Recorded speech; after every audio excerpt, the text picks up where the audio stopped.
Sir ఇప్పుడు చూస్తున్నట్టయితే జగన్ ఆఫర్కి మోదీ గారు నో చెప్పినట్టు తెలుస్తుంది. అలాగే ఇంకొకటి ఏంటంటే జగన్ విన్నపాన్ని అమిత్ షా కోర్టులో కూడా పెట్టినట్టు తెలుస్తుంది.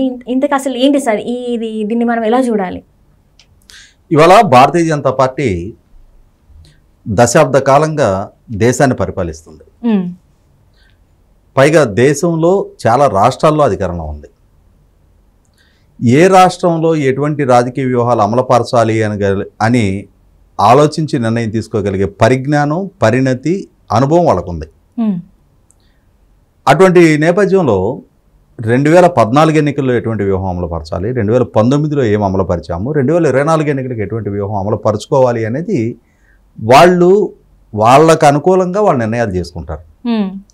2019 ఎన్నికల నాడు ఆ రోజు అలయన్స్ పార్ట్నర్గా అప్పటికంటే 2018 వరకు అలయన్స్ పార్ట్నర్గా ఉన్న తెలుగుదేశం పార్టీతో ఏర్పడ్డ విభేదాల నేపథ్యంలో చంద్రబాబు నాయుడు గారిని ఓడించడం అంటే ఆ రోజు రాజకీయంగా భారతీయ జనతా పార్టీకి ఎదురు తిరిగి దేశవ్యాప్తంగా భారతీయ జనతా పార్టీకి వ్యతిరేకంగా కూటమి కట్టే ప్రయత్నం చేసి కాంగ్రెస్ పార్టీతో 2018 అసెంబ్లీ ఎన్నికల్లో అలయన్స్ పార్ట్నర్గా కొనసాగున్న నేపథ్యంలో తెలుగుదేశం పార్టీని ఓడించాలనేది భారతీయ జనతా పార్టీ కూడా ఒక కఠిన నిర్ణయం తీసుకుంది.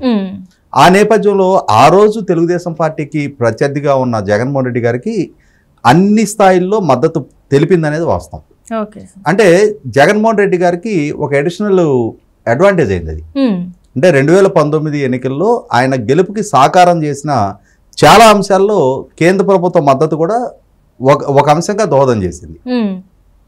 అక్కడి నుంచి 2019లో పదవి బాధ్యతలు చేపట్టిన దగ్గర నుంచి కూడా జగన్మోహన్ రెడ్డి గారికి చాలా సందర్భాల్లో చాలా అంశాల్లో కేంద్ర ప్రభుత్వం పరిపాలనాపరమైన అదే సందర్భంలో పరిపాలనేతర అంశాల్లో కూడా చాలా విధాలుగా అండదండలు అందించింది వాస్తవం. ఇప్పుడు 2024 ఎన్నికలు వస్తున్నాయి. ఒకసారి మనకి తెలుగులో ఒక సామెత ఉంది, తినమరిగిన కోడి ఇల్లెక్కి కూసిందని చెప్పని. వాళ్ళ మద్దతు వాళ్ళ సహకారంతో ఈ 5 సంవత్సరాలుగా ఈయనకి దక్కిన అడిషనల్ అడ్వాంటేజ్ మూలాన ఇప్పుడు వాళ్ళు చంద్రబాబు నాయుడు గారిని పిలుచుకొని చంద్రబాబు నాయుడు గారితో సంప్రదింపులు జరుపుతా మీడియాలో వస్తున్న వార్తల ప్రకారం మళ్ళీ మీరు తిరిగి ఎన్డీఏలో జాయిన్ కండి అని చెప్పని ఆహ్వానం పలికినట్టు చంద్రబాబు నాయుడు గారు దాన్ని పరిశీలిస్తున్నట్టుగా వార్తలు వస్తున్న నేపథ్యంలో జగన్మోహన్ రెడ్డి గారు ఒక రకంగా ఉలికిపాటుకు గురైంది వాస్తవం.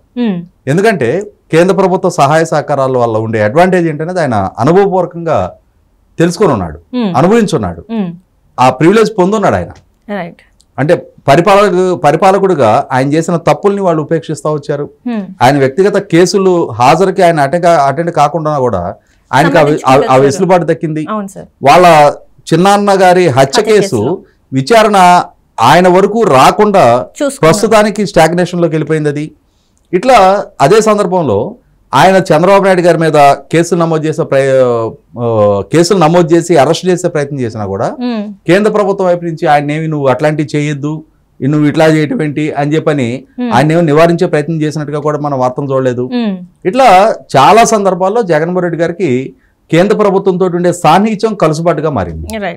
ఇటువంటి నేపథ్యంలో తన రాజకీయ ప్రత్యర్థికి ప్రతిపక్ష నాయకుడికి ఒకప్పుడు వాస్తవంగా భారతీయ జనతా పార్టీ తోటి పూర్వ సహచరుడు ఆయన చంద్రబాబు నాయుడు గారు. జగన్మోహన్ రెడ్డి గారి రాజకీయ ప్రస్థానం చాలా కొద్ది టైం. భారతీయ జనతా పార్టీ తోటి భారతీయ జనతా పార్టీ నాయకత్వం తోటి జగన్మోహన్ రెడ్డి గారి అసోసియేషన్ కూడా చాలా కొద్ది టైం. వాస్తవంగా వీళ్ళ మూలాలు కాంగ్రెస్ పార్టీ నుంచి వచ్చినాయి. వీళ్ళ నాన్నగారు భారతీయ జనతా పార్టీకి బద్ద విరోధి. తెలుగుదేశం పార్టీ భారతీయ జనతా పార్టీకి 4 దశాబ్దాల సుదీర్ఘ రాజకీయ నేపథ్యం ఉంది.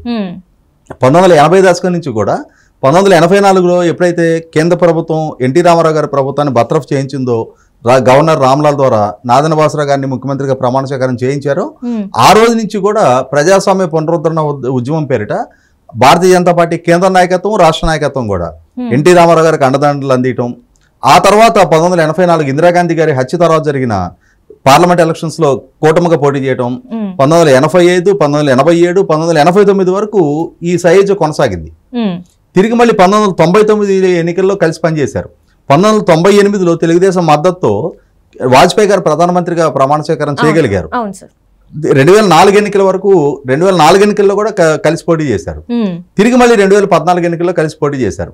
ఇంత సుదీర్ఘ నేపథ్యం ఆ రెండు పార్టీల మధ్య, చరిత్ర ఆ రెండు పార్టీల మధ్య ఉంది.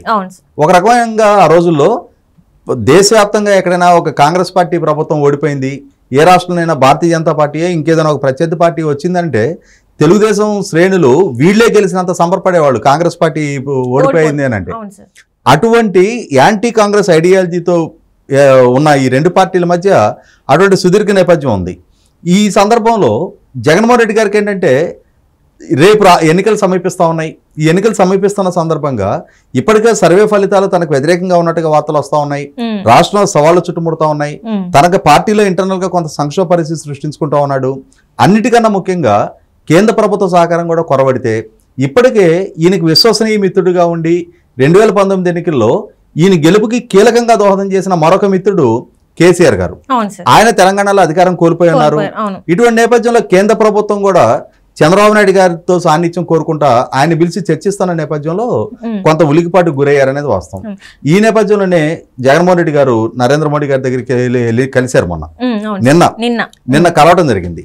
ఈ కలిసిన సందర్భంగా ఈ పొలిటికల్ సర్కిల్స్ లో స్పెక్యులేట్ అవుతున్న వార్త ఏంటి అంటే జగన్మోహన్ రెడ్డి గారు మీరెందుకు మళ్ళీ చంద్రబాబు నాయుడు గారిని చేరదీస్తున్నారు, నేను మీకు అన్ని సందర్భాల్లో మద్దతు ఇస్తున్నా కదా, మీకు ఏ బిల్లుకి నేను మద్దతు ఇవ్వలేదు, నేను సహకరిస్తూనే ఉన్నా కదా, ఎన్డీఏలో చేరకున్నా కూడా నేను ఎన్డీఏలో ఉన్న మిగిలిన భాగస్వాములతో సమానంగానే మీకు అన్ని సందర్భాల్లో నా సపోర్ట్ ఎక్స్టెండ్ చేస్తానే ఉన్నా కదా, మీరు చంద్రబాబు నాయుడు గారిని చేర్చుకునే ప్రయత్నం చేయొద్దు అని చెప్పని ఈయన ప్రతిపాదించినట్టు దానికి నరేంద్ర మోడీ గారు నో చెప్పినట్టుగా వార్తలు వస్తున్నాయి. అయితే ఇక్కడ ఒక చిన్న డౌట్ సార్ నాకు ఏంటంటే ఇప్పుడు మనం చూసుకున్నట్టయితే గత ఎన్నికల్లో చూసుకున్నట్టయితే వైసీపీ ప్రభుత్వం గెలిచింది. అది కూడా ఏంటంటే ఆ ముఖ్యమంత్రి బెయిల్ మీద ముఖ్యమంత్రి అయ్యారు.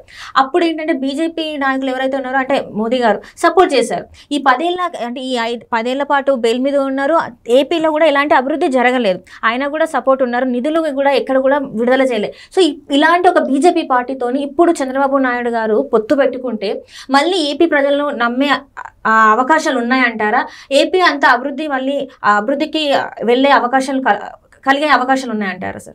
ఇక్కడ ఒక వాస్తవ పరిస్థితి రిలీజ్ అవ్వాలి. మనం భారతీయ జనతా పార్టీ ఆంధ్రప్రదేశ్ విభజన చట్ట అంశాల పట్ల సరైన స్పందన చూపలేదనేది వాస్తవం. వివక్ష ప్రదర్శించిందనేది వాస్తవం. అదే సందర్భంలో అంటే పార్లమెంట్ వేదికగా రాష్ట్రాన్ని విభజించే సందర్భంగా కేంద్ర ప్రభుత్వం ఆ రోజు మన్మోహన్ సింగ్ గారి ప్రభుత్వం అయి ఉండొచ్చు, తర్వాత నరేంద్ర మోడీ గారి ప్రభుత్వం వచ్చి ఉండొచ్చు, కానీ గవర్నమెంట్ కంటిన్యూస్ ప్రాసెస్. కేంద్ర ప్రభుత్వం తీసుకున్న నిర్ణయ ప్రాతిపదికగా రాష్ట్రం 2 ముక్కలైంది. ఆంధ్రప్రదేశ్ అనేది రాజధాని కూడా లేకుండా ఏర్పడింది, లోటు బడ్జెట్ తో ఏర్పడింది. ఆ రాష్ట్రానికి పార్లమెంటు కొన్ని హామీలు ఇచ్చింది. వాటిని అమలుపరచాల్సిన బాధ్యత తర్వాత వచ్చిన ప్రభుత్వాలది. ఆ రోజు తెలుగుదేశం పార్టీ అలయన్స్ పార్ట్నర్ గా ఉన్నా కూడా పార్షియల్ గా కొన్ని హామీలు అమలుపరిచారు, కానీ ఇంకా పూర్తి స్థాయిలో విభజన చట్టాన్ని అమలుపరచలేదనేది వాస్తవం. దాని ప్రాతిపదికగానే ఆ రోజు చంద్రబాబు నాయుడు గారికి అంటే తెలుగుదేశం పార్టీకి భారతీయ జనతా పార్టీకి ఈ అంటే విభేదాలు పొడసూపినాయి అనేది వాస్తవం. ఈ విభేదాలు పొడసూపిన నేపథ్యంలోనే తెలుగుదేశం పార్టీ కేంద్రంలో అధికార భాగస్వామ్యం నుంచి తప్పుకొని వాళ్ళకి మంత్రులకు రాజీనామా చేశారు. రాష్ట్రంలో అధికార భాగస్వామ్యం నుంచి తప్పుకొని భారతీయ జనతా పార్టీ మంత్రులు రాజీనామా చేశారు. ఈ 2 పార్టీల మధ్య ఒక ప్రచ్ఛన్న యుద్ధం నడిచింది. చంద్రబాబు నాయుడు గారు ఆ రోజు కేంద్ర ప్రభుత్వానికి వ్యతిరేకంగా పూర్తి స్థాయి ప్రజా పోరాటాన్ని నిర్మాణం చేశారు. దేశవ్యాప్తంగా ఇన్ఫాక్ట్ ఆ రోజున ఉద్యమ కార్యాచరణ టేకప్ చేశారు, మద్దతు కూడగట్టారు. అయినా సరే ప్రజలు దాన్ని పరిగణలోకి తీసుకున్నారా? కేంద్ర ప్రభుత్వానికి వ్యతిరేకంగా అంతగా గళమెత్తిన చంద్రబాబు నాయుడు గారిని ఎన్నికల్లో ఘోరంగా ఓడించారు కదా. కాబట్టి ఏంటంటే ఇక్కడ ప్రజలు వీటిని పరిగణలోకి తీసుకోవటంలా. ఇవాళ జగన్మోహన్ రెడ్డి గారి పాలనతో ప్రజలు విసిగిపోయి ఉన్నారు, నష్టపోయి ఉన్నారు. రాష్ట్రం వెనకబడిపోయింది, ఆర్థికంగా దివాలా తీసే పరిస్థితిలో ఉంది. శాంతి భద్రతలు కొరవడిని, ప్రజల జీవన ప్రమాణాలు దక్షిణాది మిగిలిన రాష్ట్రాలతో పోల్చి చూసుకున్నప్పుడు తక్కువగా ఉన్నాయి. పర్ క్యాపిటల్ ఇన్కమ్ తక్కువగా ఉంది, కొనుగోలు శక్తి తక్కువగా ఉంది, మహిళల గౌరవానికి భంగం కలిగే కేసులు నెంబర్ 1 స్థానంలో ఉంది, రైతు ఆత్మహత్యలో దేశంలో 3వ స్థానంలో ఉంది, కౌలు రైతుల ఆత్మహత్యలో దేశంలో 2వ స్థానంలో ఉంది, గంజాయి వినియోగం విపరీతంగా పెరిగింది, దేశవ్యాప్తంగా గంజాయి ఎగుమతి రాష్ట్రం పేరెనిగ్గా మారిపోయింది. ఇవాళ ఒకరోజు అరకు కాఫీకి బ్రాండ్గా ఉంటే ఆంధ్రప్రదేశ్ అనేది ఇవాళ గంజాయికి బ్రాండింగ్గా మారిపోయింది. ఇటువంటి నేపథ్యంలో ప్రజలు మార్పు కోరుకుంటున్నారు. ఈ మార్పు అనేది జగన్మోహన్ రెడ్డి గారి నుంచి పాలన విముక్తి కావాలని కోరుకుంటున్నారు. ఇవాళ నరేంద్ర మోడీ గారు కేంద్ర ప్రభుత్వం అనేది ఒక ఫ్యాక్టర్ గా ఆంధ్రప్రదేశ్ ప్రజలు పరిగణలోకి తీసుకోవటంలా. తీసుకొని ఉంటే 2019లో తెలుగుదేశం పార్టీని అంత ఘోరంగా ఓడించాల్సిన అవసరం లేదు. అయినా సరే ప్రజలు జగన్మోహన్ రెడ్డి వర్సెస్ చంద్రబాబు నాయుడు గానే చూశారు తప్ప కేంద్ర ప్రభుత్వం వర్సెస్ తెలుగుదేశం గానో లేదు కేంద్ర ప్రభుత్వం వర్సెస్ జగన్మోహన్ రెడ్డిగా ప్రజలు పరిగణలోకి తీసుకోవాలా. ఇటువంటి నేపథ్యంలో ఖచ్చితంగా రేపు ఇవాళ ఎన్నికలు సజావుగా జరగాలన్నా జగన్మోహన్ రెడ్డి గారి వైఖరి చాలా స్పష్టం అవుతా ఉంది. ఇక్కడ స్థానిక సంస్థల ఎన్నికల్లో చూసాం, తిరుపతి పార్లమెంట్ ఎన్నిక సందర్భంగా చూసాం, కుప్పం మున్సిపాలిటీ ఎన్నిక సందర్భంగా చూసాం, ఎటువంటి వైఖరి ఆయన అవలంబిస్తున్నాడు, ఎన్నికల్ని ఎట్లా హ్యాండిల్ చేస్తున్నాడు, అధికార వ్యవస్థను ఎట్లా దుర్వినియోగపరుస్తున్నాడు, ఎట్లా దాడులు దౌర్జన్యానికి పాల్పడుతున్నారు, అన్నిటికన్నా ముఖ్యంగా తిరుపతి పార్లమెంట్ ఎన్నిక సందర్భంగా ఇవాళ ఐఏఎస్లు గ్రూప్ 1 అధికారులు సస్పెండ్ అవుతున్నారు కదా. అక్కడ దొంగ ఎపిక్ కార్డులు పుట్టించి దాని ద్వారా ఎన్నికలను ఒక ప్రదర్శనంగా మార్చారు కదా. వీటిని అన్నింటినీ అరికట్టాలి, అడ్డుకట్టేయాలి అని అంటే ఖచ్చితంగా ఎలక్షన్ కమిషన్ స్ట్రింజెంట్ గా పనిచేయాలి. ఆ పని చేయాలి అని అంటే కేంద్ర ప్రభుత్వం మద్దతు ఉంటేనే ఇవన్నీ సాధ్యపడతాయి. ఈ ఎలక్షన్ ఫ్రీ అండ్ ఫెయిర్ గా జరగాల్సిన అవసరం ఉంది. జగన్మోహన్ రెడ్డి గారు ఇప్పటికే లక్షల మంది వాలంటీర్ని ఒక ప్రైవేట్ ఆర్మీగా వాడుకుంటున్నాడు, పోలీస్ డిపార్ట్మెంట్ ని వాడుకుంటున్నాడు, ఆర్థికంగా పరిపుష్టిగా ఉన్నాడు, కావాల్సినంత మీడియా సపోర్ట్ ఉంది, కావాల్సినంత సోషల్ మీడియా సపోర్ట్ ఉంది, కావాల్సినంత మంది వ్యూహకర్తల మద్దతు ఉంది ఆయనకి. అన్నిటికన్నా ముఖ్యంగా ఆయన పెంచి పోషిస్తున్న కిరాయి మేధావులు చాలా మంది ఉన్నారు. వీళ్ళందరూ కలిసి ఒక ఆర్కెస్ట్రేటెడ్ ఒపీనియన్ బిల్డప్ చేసి 2019లో ఆయన గెలుపు దక్కించారు.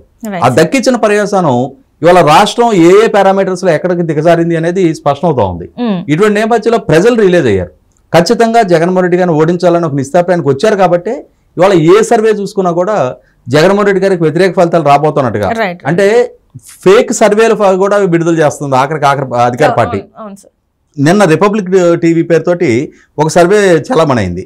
తీరా చూస్తే పేరు రిపబ్లిక్ టీవీ, లోగో ఏమో రవిప్రకాష్ గారు RTV లోగో. అంటే ఫేక్ వార్తలతోటి ప్రజల మనోభిప్రాయాలు అనుకూలంగా మలుచుకునే ప్రయత్నం చేస్తున్నారు. ఏదేమైనా జగన్మోహన్ రెడ్డి గారి నుంచి ప్రజలు దూరంగా జరుగుతున్నారు. ఆయన నుంచి పాలన మార్పు చెందాలని కోరుకుంటున్నారు. అధికారం తెలుగుదేశం జనసేన కూటమికి ఇవ్వాలని ఒక నిశ్చితాభిప్రాయానికి వచ్చేస్తున్నారు. ఈ అంశాలు మనమే మాట్లాడుకుంటున్నాం. కేంద్రంలో పాలకులుగా ఉన్న వాళ్ళకి ఇంటెలిజెన్స్ రిపోర్ట్స్ ఉండవా? వాళ్ళకి సర్వే ఫలితాలు వాళ్ళకి అందవా? వాళ్ళకి ఆంధ్రప్రదేశ్లో అధికార మార్పిడి జరగబోతుంది, చంద్రబాబు నాయుడు గారు అధికారంలోకి రాబోతున్నారు అనేది వాళ్ళు స్మెల్ చేశారు. కాబట్టి వాళ్ళు చంద్రబాబు నాయుడు గారిని పిలిచి మాట్లాడుకుంటున్నారు. జగన్మోహన్ రెడ్డి గారు ఓడిపోతున్నారు అనేది వాళ్ళకి అంటే ఆ సూచనలు ఉన్నాయి. కాబట్టి జగన్మోహన్ రెడ్డి గారి ప్రతిపాదన వాళ్ళు అంగీకరించాల.